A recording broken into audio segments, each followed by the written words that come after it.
Several years ago, just before General Conference, President Monson taught yet another wonderful lesson.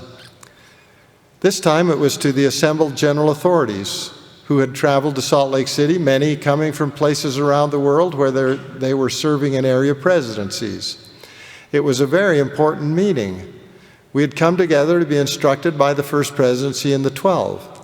As the time for the meeting approached, everyone seemed to be in attendance except President Monson, who had not yet arrived. Several minutes before the meeting was to begin, we stopped visiting with each other and sat reverently, listening to the prelude music, expecting that the prophet would come in at any moment.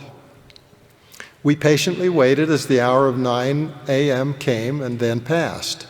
Someone walked out the side door, obviously to check and see if some assistance might be needed. On his re-entrance to the room, we were told that President Monson will join us shortly.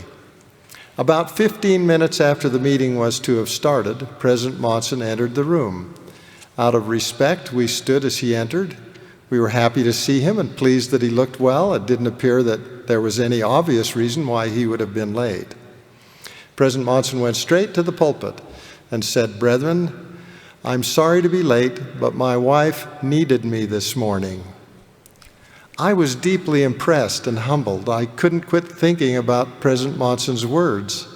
This was a very important meeting. The entire senior leadership of the church was assembled, but President Monson set the example for us all.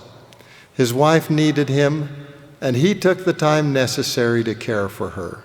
It was a great sermon. I don't remember anything else that was said that day. But I remember that sermon, "My wife needed me."